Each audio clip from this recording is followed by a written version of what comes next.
Greetings and welcome to From the Basement. In this video we're actually going to produce all of our art assets for the Galactic Mailer chapter. Now I'm not going to do everything on screen. That would be way too long and way too boring, especially since I'm not actually an artist, I'm kind of mostly a hack. So there's really not much point in watching me actually draw everything. But as far as all of the techniques I'm going to be using, such as they are, I will explain those before pausing the camera and then jumping back in after I've completed it. Now, for those of you following along with this for the Introduction to Game Development class at JCCC, don't just slap something together and call it done. I mean, do actually take some time and effort to create something that looks reasonable, that, you know, I can look at it and see, okay, yes, this is a spaceship. If you have to, go look up some spaceship examples on a Google image search, or base it off of existing starships, what have you. Put some degree of care and effort into it. That said, you're not getting extra credit if you have jaw-dropping, amazing, beautiful art, so don't go overboard on it.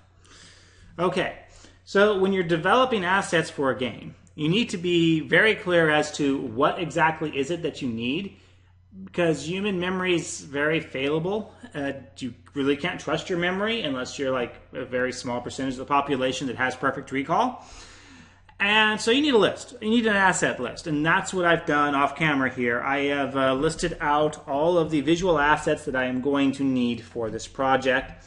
Ignore the little tablet thing that's popping up since I have my tablet plugged in right now. I'm going to need a ship landed image and a ship flying image. Now, normally you wouldn't necessarily already know how big these images are going to be, but I'm basically basing these off of the image sizes in the book because we know those image sizes already work well for what we're doing, so we're just going to pull off of those image sizes. So we need a ship landed, a ship flying. Those are 48 by 48 images. One of them has flames, one of them does not have flames. I need an asteroid, a moon with 4 variants. Now, the book has more than 4 variants. Again, honestly, doing 4 variants is enough for us to be able to see the technique, and you can do more if you feel that you want to spend the time on it. Special moon. Now, this is not in the book, and once we actually get to doing the moons and such, I'll describe why we need this. The special moon is basically just a regular moon with a special mark in the center, so that way we can tell it apart from other moons. We are going to need an explosion animation. We are going to need a title image, and we are going to need a space background. So let's get manufacturing on these. The space background and the title image, I'm going to go ahead and pick those off first because those are sort of the low-hanging fruit. I'm going to want some sort of a space background, and I've already done some pre-searches on this.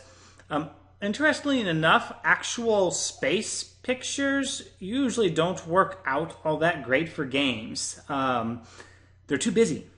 Most of these are too busy. But they give us a great sort of, this is the look and feel. Now, the reason why I searched for NASA is copyright implications. Since NASA is a U.S. government institution, everything that they produce is owned by the public. So it's free to use for any purpose, including commercial. So I've already picked out the image that I want, which is this one right here.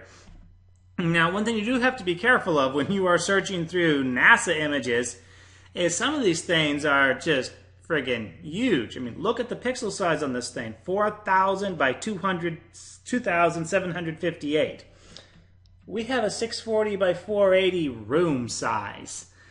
Obviously, I'm going to need to resize this. Now, GameMaker will automatically resize these images for you, but they'll still be in there at full resolution and therefore full size. So we need to resize this. So I'm going to click on this. I'm going to say View Image. Hurry up and wait for the image to come up. Probably should have preloaded that image.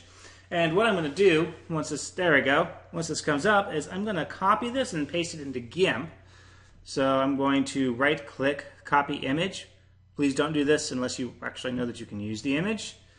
I'm on nasa.gov, so I'm cool. I'm I'm going to bring up GIMP, do a Control-Shift-V for paste selection. And that's moderately huge. And so I'm going to go into Image and Scale Image so I can change the size of it. Now, when you scale things, by default, GIMP is going to assume that you want to maintain the aspect ratio. And this is normally a pretty safe assumption. In other words, it's saying that I want to keep the same ratio of width to height in this image. If you don't do that, you can distort the image. So if I do something very silly, like say this,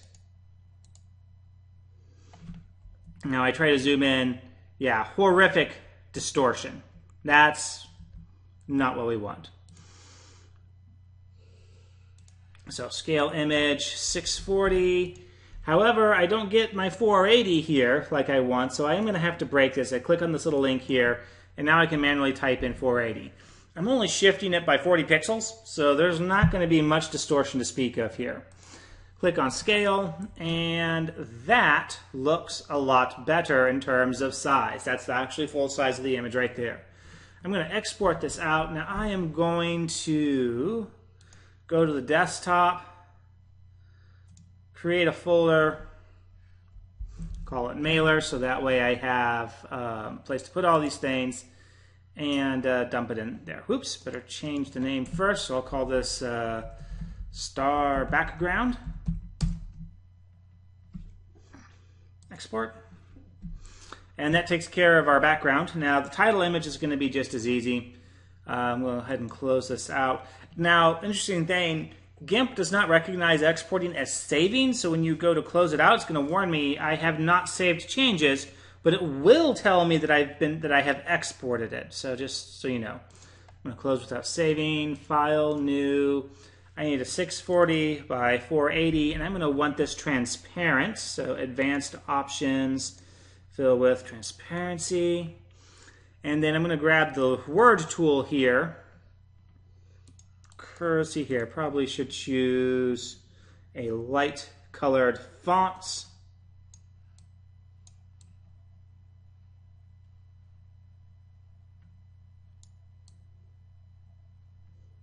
Let's give it a little bit blue tinge. I don't know why. And because remember, this is going to be against a dark background. And for the size, probably bump that up to, ooh, that's pixels. So, 100 pixels. Come in here and Galactic Mailer. That looks pretty good. Now, for moving words around, you've got to be careful. Notice I've got a, circle with a line through it, sort of like a do not enter type symbol. When you want to move a text, you've got to make sure that your cursor is over the actual text area. This is actually a sort of a squirrely little layer that we got going on here. So I'll just roughly center that, zoom out. Okay, that looks pretty good. And from there, just go ahead and export this out. Title image, make sure I put this in desktop mailer. Okay, so that takes care of those two. Now I'm going to go back to my asset list and put X's by those. Let me know that I got them. All right, let's look at the ships. A couple of details on the ships. One is you have to understand which direction should be your default, and that requires you understanding, well, how is your particular game engine treating directions? In the case of GameMaker, it's using a circle. And if you think back to your trigonometry days, 0 degrees, in other words, not rotated at all, is pointing straight to the right. So that means I need to draw my spaceship with the nose pointing to the right. If I draw my spaceship with the nose pointing up, then the spaceship's going to look like it's like sliding off on its sides whenever it's flying. Also, for this 48 by 48, I can't get too close to the edges. We have to rotate this in GameMaker to get the full set of rotations for steering, which means we can't get too close to the edge. We've also got to watch getting too close to the edge for our thrusters. So, getting back over here into GIMP, File, New. Now I see here 48, Advanced, Transparency. Okay, that's good. Now what I'm going to do is I'm going to use mouse wheel and scroll to zoom this up, because it'd be way too tight to try and work with that in one area. Now there's a problem here, and that I do want to use this eventually, but symmetry. You know, if you look at most vehicles, in fact, most objects, period, they've got a very strong sense of symmetry to them. If you look at a car head on, or from the top or from the bottom, as long as you're looking at the general outline of the vehicle, it's pretty much perfectly symmetrical. We expect things like that to be symmetrical. It looks weird if they aren't symmetrical, unless it's carefully and deliberately done. So we need to try to make sure that our ships are as symmetrical as possible. But if you're like me and you really can't draw very well, attempting to draw perfectly symmetrical vehicles is really darn hard, borderline not impossible. However, we have a trick that we can use. So I'm going to leave this 48 by 48 image here for now. I'm going to do a Control-N for a new one. This time I'm going to do a 48 by 24 image. In other words, whoops, and apparently not pay attention to my height, or to my fill color. Advanced Options, Transparency.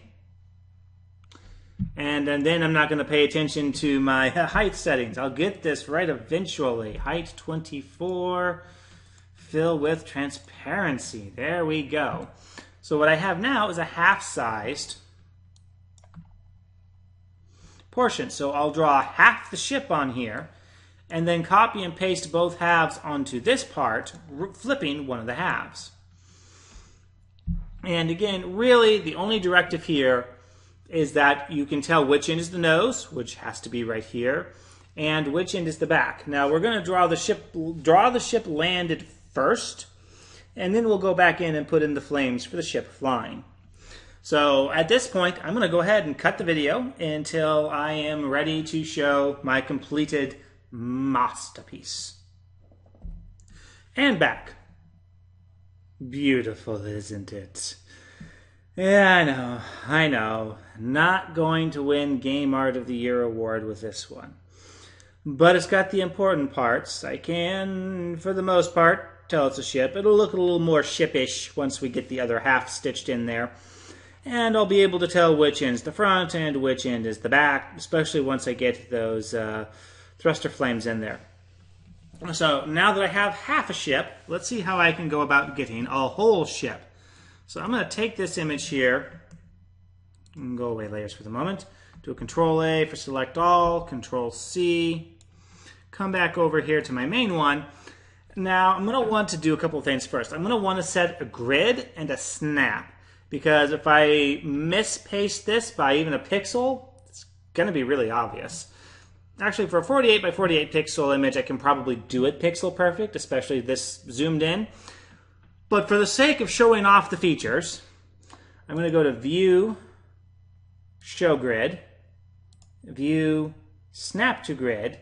Now, interestingly enough, to configure my grid, I need to go to Image, Configure Grid. And I want this to be 24 by 24 grid. It's going to automatically keep it linked. If you don't want it linked, break the link down there. Now that's going to show me where my snap points are. So I'm going to do a Control-V to paste that in. I'm going to come over here and click on my Move tool and move this up. Now it should snap fairly easily to where I want it. So there we go. Now I'm going to do another Control-V for a paste. Now, obviously, there's an issue here. I can't paste it like that. That's going to look really weird. So what I'm going to do is I'm going to go to Layer, because a paste selection is a layer, Transform, Flip Vertically, and then anchor it down. Or I can do a Control H for an anchor. And now if I remove that grid line, so View, Show Grid, get it back down to 100%. Yeah, Spaceship E. It'll work well enough for our purposes. So now I have my ship landed. I'm going to go ahead and export this out to Desktop, Mailer. I'm going to call this Ship Landed. And now I need to put in the thruster flames. So I'm going to zoom back in here. And again, probably should do this synchronized, but I'm just going to cheat here real quick and just, grab some red and put in some red particles here.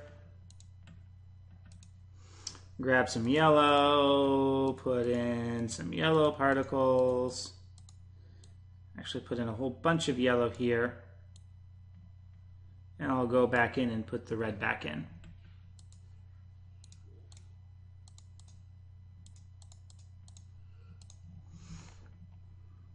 Just enough so that when we're zoomed out at our normal zoom here, we can clearly see, okay, I've got flames. Now, if you're a keyboard shortcut type of person, don't do Control E right now. GIMP will remember that the last time you did an export, you did it to shipland.ping, and it'll just do it again, overwriting it. We don't want that. Instead, it would be Control-Shift-E or File Export. See, Control-E will default to the last targeted export.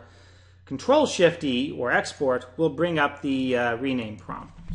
So I will call this Ship Flying, and we're done with our flying ships. We're done with our ships. So coming back over here to our asset list, mark off ship landed, ship fly. Okay, asteroid 50 by 50 image. That'll be a fairly simple one. I won't even have to go off camera for that. So get back over to GIMP, and I'm going to go ahead and close some of these out. Close without saving. Now normally I would preserve all of my different layers and work pieces. If it was a production game, in case I had to come back and tweak things, don't really need to do that. Don't really need to do that for this. All right, so a new 50 by 50. Double check that transparency. It is transparent. Now an asteroid's kind of irregular. I'm gonna grab the, so I click radically in the wrong spot there.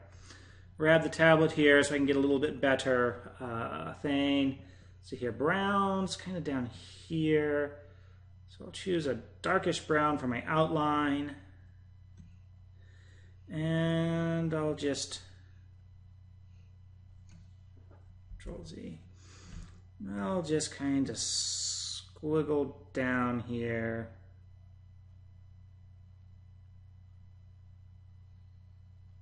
A rocky shape. And come back here, lighten it up a little bit to get my main brown. Paste that in.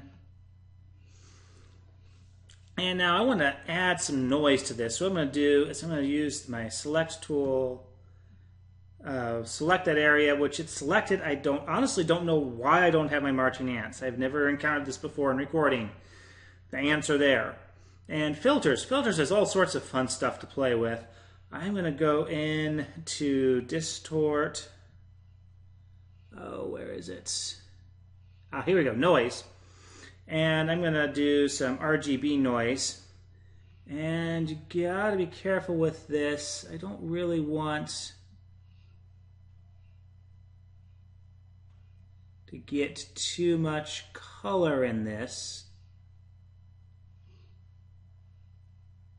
You know what, I'm not liking that noise, not for this one.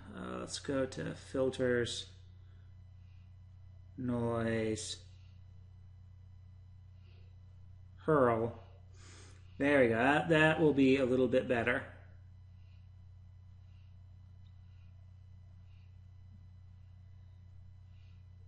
No? All right.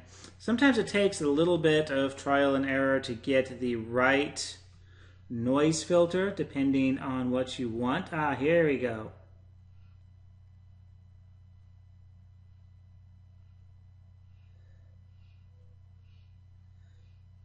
This is the one. There we go. Perfect. Much better. So now that I've added in a bunch of noise there, set that down to do a control. Whoops, get back in the window. Control mouse wheel down to 100. Now I've got something that looks a little bit better. Probably took a little bit more time than I really had to on my Asteroid, but what can I say? I like playing around with the filters. So I'm going to export this out as an Asteroid. Oops, make sure that I am in Desktop Mailer. All right, so I got my Asteroid. Go ahead and mark that off my list. So, moons. Simple enough. Nope, no, not you, GIMP, or not you, Chrome. All right, so moon needs to be, what's my file size again? 64 by 64. So, 64 by 64. Make sure, yep, transparency, good, all right. I'm going to show a useful trick with selections. I'm going to grab the circle select and just real quick slap down a circle, doesn't matter. And I'm going to do a couple of things. First, I'm going to make sure anti-aliasing is off. I am going to click expand from center. I am going to put my position at 32 by 32. All right, expand from, you were supposed to expand from center, you silly thing. And put my size to 32 by 32. And it's supposed to be going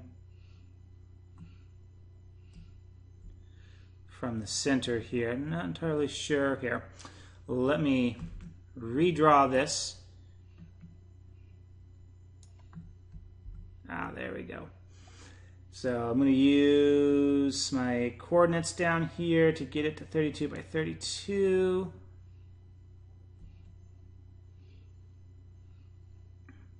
Draw it so it takes up almost all of the screen.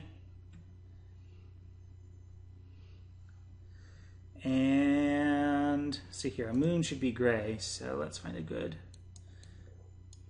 Let's give it a little bit of a green tint to it.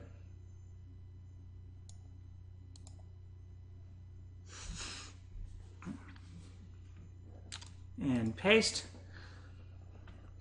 Now that's not going to give us any sort of an outline. Here's a nice little fun little trick. My original position was 1, 1. So let's remember that. I'm going to decrease my saturation on this, get it nice and dark, switch back to the previous light color, go back here, just slap down a circle and change my position to 1, 1. And this was, I believe, 61. 61.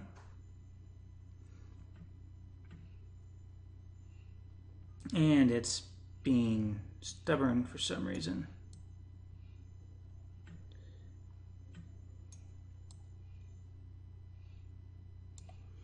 There we go. Now it's getting... Now it's behaving itself.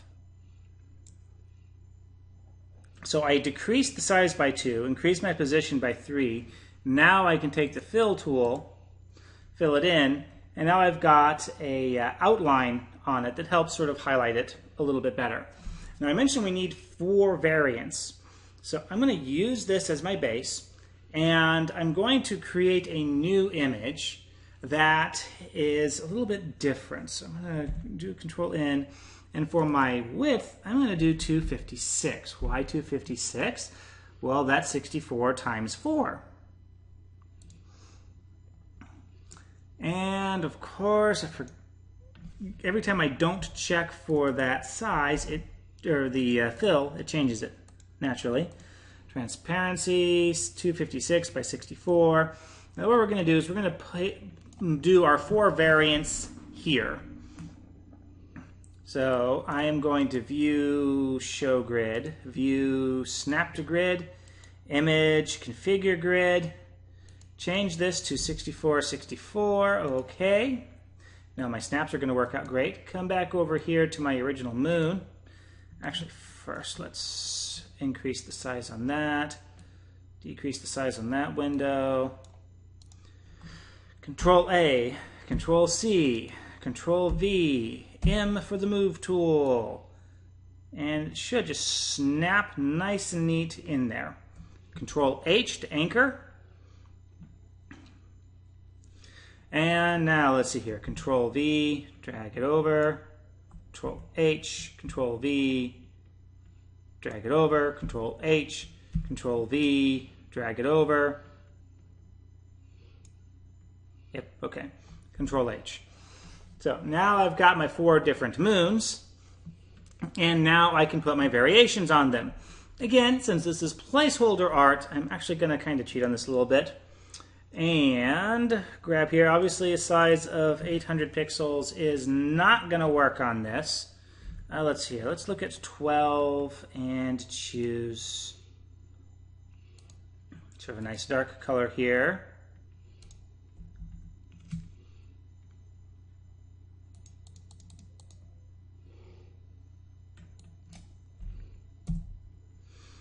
And let's try this. Let's see here.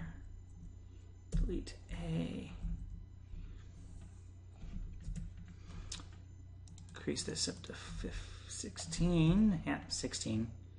Come back here. A. Okay, so it's not going to let me change it. Close enough. And so I got A.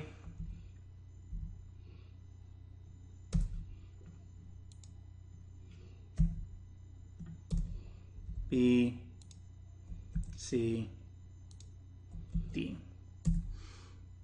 which is enough to let us know that our variants are working on the moons. If you want to get a little bit more complex than that, feel free, but that's good enough. So I'm going to go ahead and export this out as moons. Switch to desktop, mailer, export. And close that out. Now I still need my spec moon, so I'm going to use this for this one, this for the spec moon. And I'm just going to come in here and scribble in a red dot in the center. Totally don't even care that it's messy because the player's ship is going to cover that up anyways. Export this out as a spec moon. I don't want to write out the word special because I'm lazy. Most programmers, you'll find, like that. We don't really like typing things out too much, which is kind of an oxymoron when you think about it for a moment. Oh, desktop, mailer, spec moon, export. Now let's take a look at our asset list. I've marked off my moon. I've marked off my special moon. The last thing we have left is an explosion. So let's get to that. All right, so switching over here. Now the explosion is going to be going on our ship when the player crashes into an asteroid. So we'll go ahead and make it, well actually, yeah, let's go ahead and make it 50 by 50. Give ourselves a little bit extra room there. So file, new, make this 50 by 50. Check my options, transparency. Never fails. If I check, it's transparent. If I don't, it goes back to background. All right. And actually, I just realized that's not what we want. Now, for an animation, of course, we're going to need multiple frames. And so we're going to do, what we are going to do is create what's called a animation strip. So we don't actually need a 50 by 50 image. What we need is a 400 by 50 image. In other words, we're going to do a 4-frame animation. Honestly, that's not going to be very much in terms of an explosion animation. It's going to be like a short little blip more than anything else.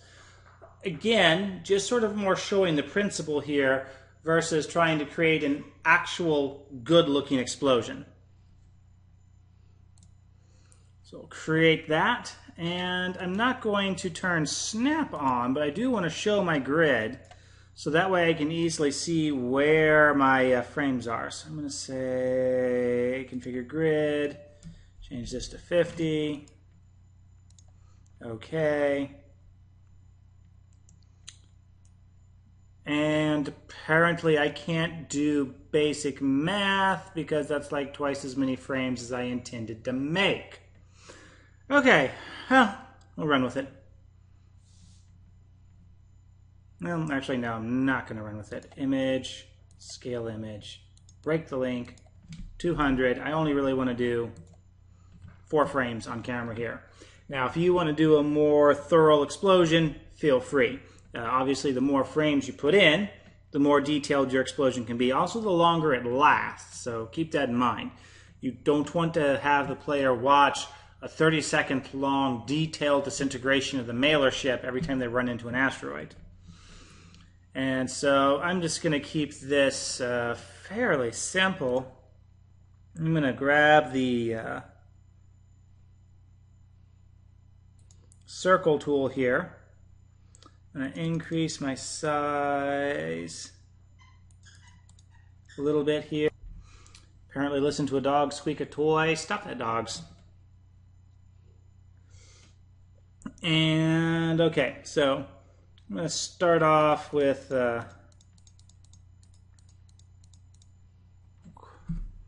actually, let's see here, sort of a small core,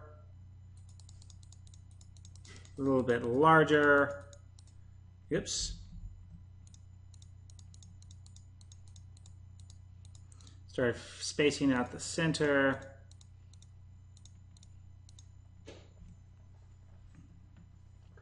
And there we go. And actually, this is going to be a 3-frame animation. So just remembered, and then this is something you wouldn't know unless you read ahead in the book.